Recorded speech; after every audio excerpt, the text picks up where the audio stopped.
demystifying AI with today's special guest, Paula Paul. Welcome to the Artificial Intelligence Podcast, where we make AI simple, practical, and accessible for small business owners and leaders. Forget the complicated tech talk or expensive consultants. This is where you'll learn how to implement AI strategies that are easy to understand and can make a big impact for your business. The Artificial Intelligence Podcast is brought to you by Fraction AIO, the trusted partner for AI digital transformation. At Fraction AIO, we help small and medium-sized businesses boost revenue by eliminating time-wasting, non-revenue generating tasks that frustrate your team. With our custom AI bots, tools, and automations, we make it easy to shift your team's focus to the tasks that matter most, driving growth and results. We guide you through a smooth, seamless transition to AI, ensuring you avoid costly mistakes and invest in the tools that truly deliver value. Don't get left behind. Let Fraction AIO help you stay ahead in today's AI-driven world. Learn more and get started at fractionaio.com. I'm really excited to have you here because I'm always looking for unique perspectives. And what I've found is that so many people aren't even sure what AI means anymore. The definition has changed so much. When I was a kid, it meant sentient robot, and now it almost feels like it just means smart word processor. And in fact, now most people just think of AI as a chat bot. It's something you chat to. Is there anything more to it? And really, where do you think things are going over the next few years? Oh, wow. That's a great question because I always go back to my own history. I love that you brought up all these examples because there were decision-making tools with us for a long time. And then even going back further, I thought we've been asking computers to generate things for us for a long time. And I came into computing in the age of early CAD systems. So I had a little drafting board and I did mechanical drafting. So there was a type of a drawing that you could do called an isometric view. So you draw the front view, the side view, the top view of a widget, and then you draw this kind of 45-degree angle perspective view. And I showed my father that on a CAD system, you could draw the front view, the side view, the top view, and then you could just point at it with a light pen. It's called a light pen, and it would generate the isometric view. And like my father looked at me like I was a wit, burner. So we have been asking computers to generate things for us for a long time, including CGI. And you remember like Uncanny Valley. And maybe what's a little different here is we're using more, not deterministic, it's more probabilistic. Like what's the likely next word in this sentence kind of thing. I don't get you at all. It's just another way to ask computers to do things for us. And I think the challenge is we're asking it. Yeah, we don't know exactly. I feel like this phase of AI is really the first time when you can not know exactly what you're asking. You can misspell a word or not phrase it correctly, and it can figure out what you mean. So I feel like the real value is that the variance of what data it can accept. Because when I started out, if you capitalized a lowercase letter, it would go file not found. That directory doesn't exist. There was no room for error. Perfect spelling, perfect fonts, you messed up a space, it didn't work. And now we've gotten to the point where you can use the wrong word or you can spell almost all of the words. Now, I've always been someone who's so obsessed with spelling. Now I misspell a bunch of words in a question and I know it'll still know what I mean. And that's what I think is the most magical part, is that you can be less technical and less specific in your explanation. You don't have to learn how to code anymore just to talk to it. That's why when people say learning ChatGPT is like learning Python, I'm like, no, it's not. Python's really hard. That's a really hard example. That's one of the hardest things you could say to someone. So it's really, the beauty is that it has a wider variance, because the biggest problem with computers, the first thing I ever learned was garbage in, garbage out. If you give it the wrong data, you'll get the wrong response. Now it has the ability to go, wait a minute, are you sure that's what you meant? And get us close to what we're looking for.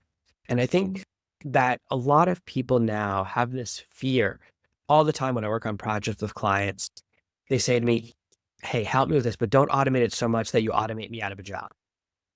And there's this fear at every level that AI is ready to replace people. And it's so far away from that. It's really a very helpful tool, but it's wrong a lot. Hey, you still need someone there to go, wait a minute, that's the wrong answer. There's definitely something not right here. I totally agree that I worked in a lot of from Google and Gemini, and one of my favorite courses in that chat was where someone did explain large language models and how to do prompt engineering, and that really the most important part about all of that is that someone needs to be at the end of that value chain to really validate that the model produced something that you intended or that has value. And when you have the computer doing things probabilistically, right? It's like, that's probably what you meant, or here's probably something that would be useful to you. So the human at the end saying, yeah, that is valuable, or no, let's feed more information back into the model and come up with a better solution.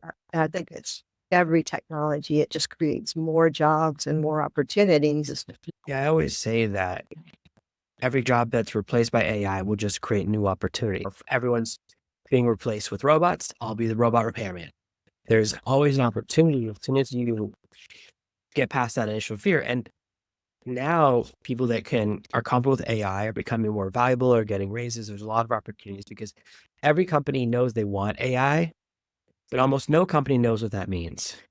Yeah. Very do two people mean the same thing when they say AI. I find that there's been this definition expansion that we've seen with technology. IT used to mean the person you call when your computer's broken. Now, IT has brought in to mean people that work at server farms never talk to anyone. It's front-end engineers, back-end engineers are all considered part of IT.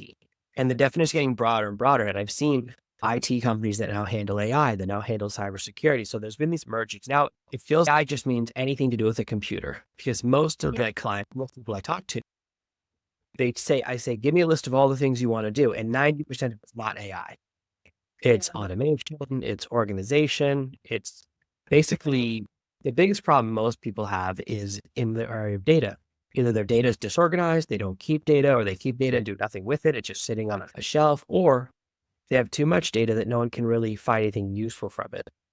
And most of that is just organization and structure and building on a plan. And obviously the best time to organize your data is 20 years ago, but the second best time is today. So do you find that most people, even if they're not quite sure how to use the right words, want pretty similar results when they ask for your help with different projects in the AI field? Yes, and I think a lot of the people that I work with are just trying to sort out, where do I get started? And I'm like, you probably already are. So in many meetings now, I'll use an AI note taker that will do the summarization of the text to take the notes or to the action items.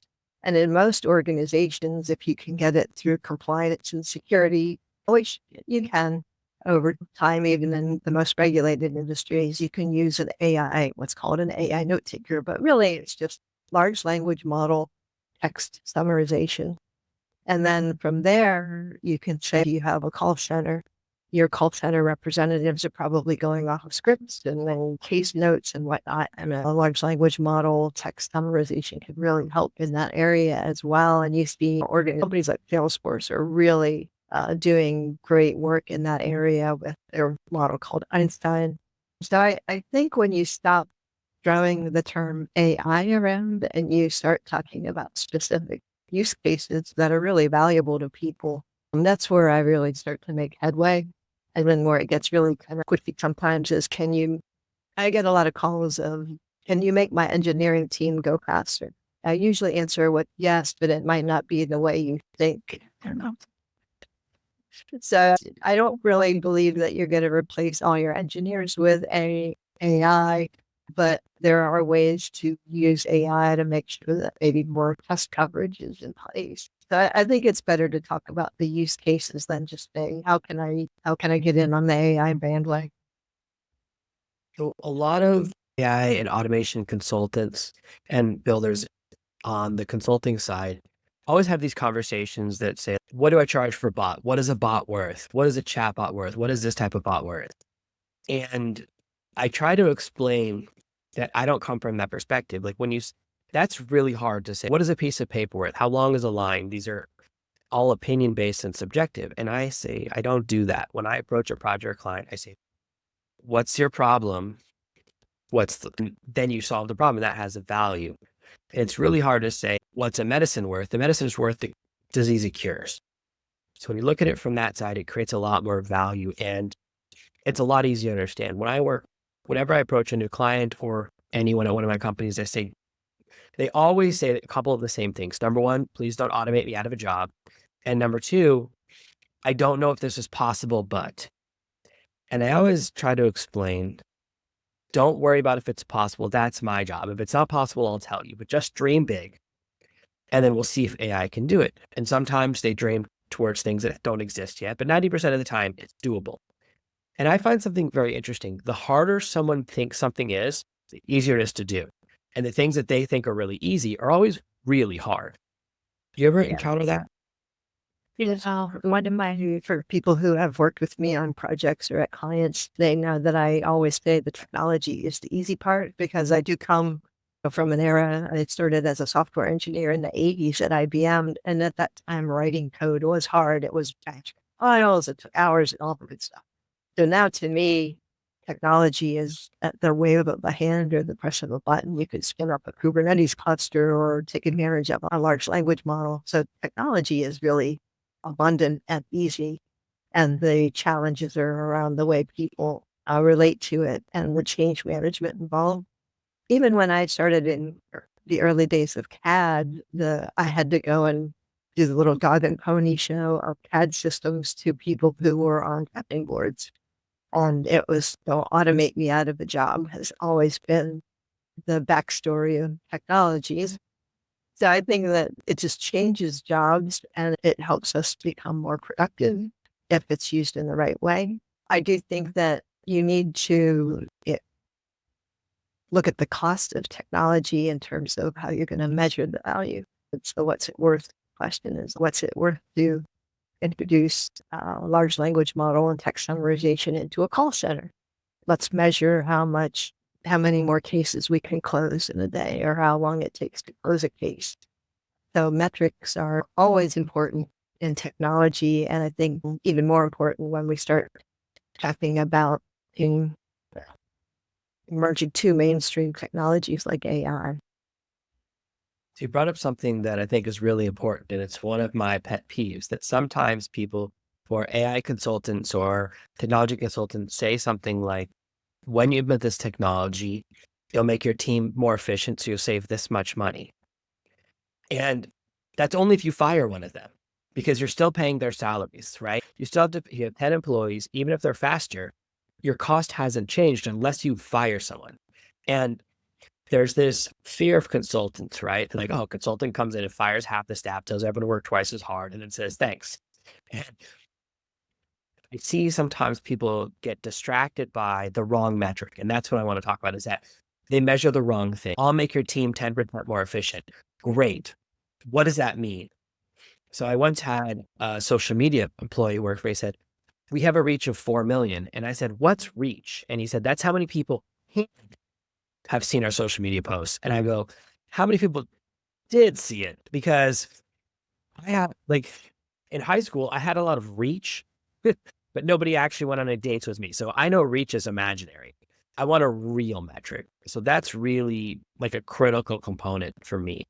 And what are the important metrics to actually track that aren't imaginary? What are the ones that actually matter from that? Like when you approach a business, you know, the ones that matter the most to them that you need to bring up and the ones they don't actually care about.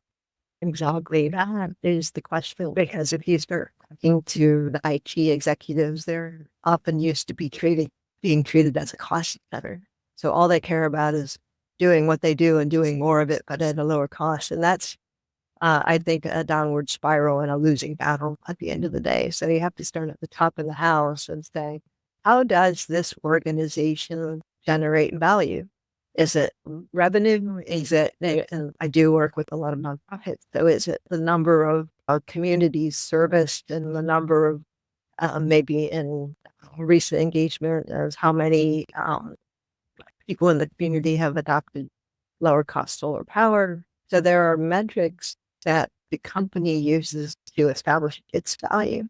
And you need to tie the metrics of a technology organization to those organizational value metrics.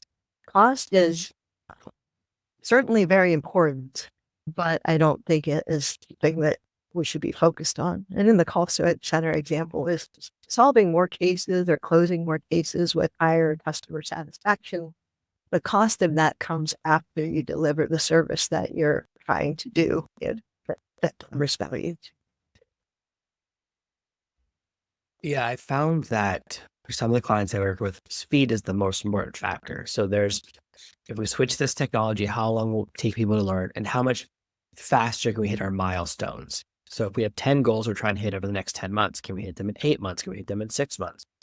And it's really important to know what language or what metrics matter. And that's a really powerful question, which is like, what's the most important metric to your business? Because sometimes people ask for something and if they get it, they're still not happy because they asked for the wrong metric. I find that a huge part of my job is figuring out what they actually meant. And sometimes it's like when you go to the doctor and you say, this is the medicine I want. And they go, did you see a commercial? And it's the wrong medicine you don't have. And now they have to convince you first that you're wrong and then of the right thing. And I find that it takes a bit of investigation. So a lot of my job, I find, is saying, where's the end point where things end right now and where do you want them to get to? And that's the gap I have to bridge. And I have to figure out what are the steps in that bridge before any technology comes into place. And I try to explain that if you already have a process, automating it is so much easier. If you don't have a process, first we have to build one and then automate it because we first have to design something that works. And so there's these different components to it. And you have these two ends of the spectrum, which is where AI is really far away. I have no idea what to do. And other people go, it's a magic button. Push the magic AI button and solve my problems. I was like, I wish I had that button. That sounds amazing.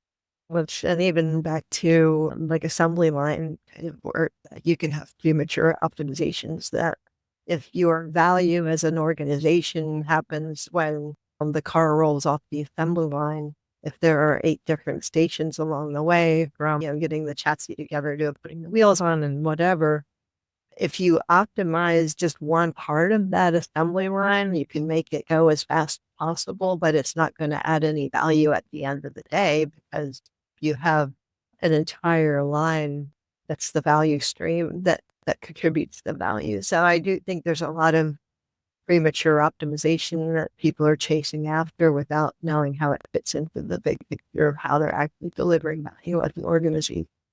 And with the kind of sparkly thing approach is going to be a lot of premature optimizations, I think. Yeah, it reminds me of there's this niche called efficiency where people try to get more and more efficient. And you spend so much time becoming more efficient that you never get anything done. It's like you spend so much time perfectly organizing your closet that you never use anything. And I feel that sometimes we forget that there's a lot to a transition, which is that not only do you have to design a new process, you then have to get the team to actually implement it and then keep using it. And there's that time period of the learning and the dip. And I find that a lot of the things I build for clients, they never use it. It increases efficiency, but they don't have a plan for creating adoption amongst their team. They don't transition to the tool. They don't make the switch. And it's really hard to create that cultural shift, especially because there's this phrase, which is, but we've always done it this way. And it's one thing's been 5, 10, 20 years. And we even see this where there are like computer systems that are 40 and 50 years old that are still being used. Like air traffic control still uses like vacuum tubes. And a lot of the federal government uses stuff programmed in COBOL, which is a language, I think, from the late 70s or early 80s. So we're so far back that there's only 5 people left that even know how to use that language because it's been no private companies used it in so long. So this, I think, is where technology hits the human, which is it's great to have a tool, but if nobody uses it, it doesn't make a difference. In my house, we have a stove, a range, and then we have an oven. And nobody uses the oven because they're afraid of it. So it doesn't matter if you have the tool if no one knows how to use it because they never had an oven before in my family. And now we have one. They go, I don't understand it. So I'm not going to learn how to use it. I know how to use this. And that's, goes back to technology is the easy part. And even more so now we have such an abundance of compute and storage and just network. We have Starlink and now its network is pervasive. So now everybody's struggling with what we must be able to do something with all this. And it goes back to what is a lot of times I'll start with trying to understand what the relationship is between the organization and technology. And that starts at the executive team. So if you've got really in any organization, if you've got anyone on the executive team who says, I'm not technical, that's a smell to me, because really in this world, unless you're really living off the grid, which is hard to do these days, is non-technical because we all have phones, we all communicate through sectors like this. So if an executive team relies on technology in any way, which nearly everyone does, to deliver value to their constituents, that executive team needs to have a good relationship with technology. Like they can't be like your family in the oven. It's like, oh, I don't know what it is, and I stay away from it. That's a really unhealthy relationship with technology. And if you don't have a good relationship with technology, you're not going to optimize your value because you depend on technology to get it. So it's really interesting from my career perspective. I never met a technology I didn't like, that I didn't feel comfortable with. So I spend a lot of time trying to demystify or to improve the relationship that people have with technology so that they can get more current, which is a very people-oriented thing versus how I studied in school. I'm in a very technical background. So it's just been interesting to see it flipped on me that way. Yeah, one of the challenges is that at first it's all about the hard skills. How well can you program? How much can you get done in a certain amount of day? How many? But then as you go up the ranks, it becomes about the soft skills. Do people want to work with you? Can you lead a team? And it's very different. Most of the problems I deal with now, I'm not allowed to fix. Like I have to assign it because I have so many. It's just so different leading versus doing. And once you move out of the coding phase, like you just can see it from a distance, but the principles stay the same, but you lose the ability to implement, but you need the big picture. And that's really the shift, which is knowing where everything's going, be able to get people excited about adopting a new technology and show that it's not replacing them, that this is going to help them. And I think this is the big challenge we face right now is that we have people adopting too fast and people adopting too slow. Some people are going all in, not thinking about what they're doing with their data and what they're doing with security. And then the other end of the spectrum of people that are so hesitant because they're worried about losing their job to AI that they don't want to give it a foothold. Yeah. And people, and I mean, it goes to the rise of Agile delivery over 25, maybe 30 years ago now, that people forget that you can start by taking small steps and increment and learn, which is really all that Agile is about, is take a small step to find the minimum business increment or minimum business value that you can do with something, try it, lessons learned, mistakes made, but do something small. And then the other piece that I usually help people with is decision and how to make good decisions. And they struggle or put it off for so long because they can't make a decision, which is really in itself a decision. But even just making a decision in such a way that you can move something forward in a small step, leaving options open. The most important part of making a decision is making one that you understand whether or not you can change your mind later, because something's always going to change. So those are all, you brought up soft skills, but I think of them as like strategy levers that people are not applying well in the haze of AI, because there's a lot of unknowns, which is these people don't know what they mean anymore. Yeah, I think that you're exactly right that we're in this transitional phase. And as what we're going to find is in 5 years, AI becomes the assumption, right? We went through the 90s where you would see on job applications like email skills a plus. And now you would never see that on a job listing. Do you know how to use email? Do you know how to use Microsoft Word? It went through it's a plus to it's a requirement, 3 to 5 years experience expected. And now it's like so expected, it's not listed. Like if you showed up from a job and said, oh, I don't know how to use a computer, they would be so shocked. And I feel like it's going to be that way with AI within a few years. So we really are in that adoption phase. And I think that a lot of what you're saying makes a lot of sense. I think this has been really valuable for our audience who are leading their teams and figuring out how to transition in this AI period. If people want to find out more about what you do, connect with you online and see some of the projects you work with, where can they find out about you? Oh, sure. I'd love to hear from people, and thank you for the opportunity to say this has been great. People can connect with me on LinkedIn. It's linkedin.com, whack Paul. So I'm easy to find online. I also independently consult through my own LLC, which is called Graysure. So graysure.com, Greyfe. And I'm always happy to communicate with people and help where I can. That's amazing. Thank you so much for being here today for another wonderful episode of the Artificial Intelligence Podcast. Thanks. Thank you for listening to this week's episode of the Artificial Intelligence Podcast. Make sure to subscribe so you never miss another episode. We'll be back next Monday with more tips and strategies on how to leverage AI to grow your business and achieve better results. In the meantime, if you're curious about how AI can boost your business's revenue, head over to artificialintelligencepod.com/calculator. Use our AI revenue calculator to discover the potential impact AI can have on your bottom line. It's quick, easy, and might just change the way you think about your business. While you're there, catch up on past episodes, leave a review, and check out our socials. If you enjoyed this episode, I've got 2 more that I think you're going to love. Click one of these videos to dive into more awesome content, and don't forget to subscribe for even more insights on using AI to grow your business. And I'll see you in the next one.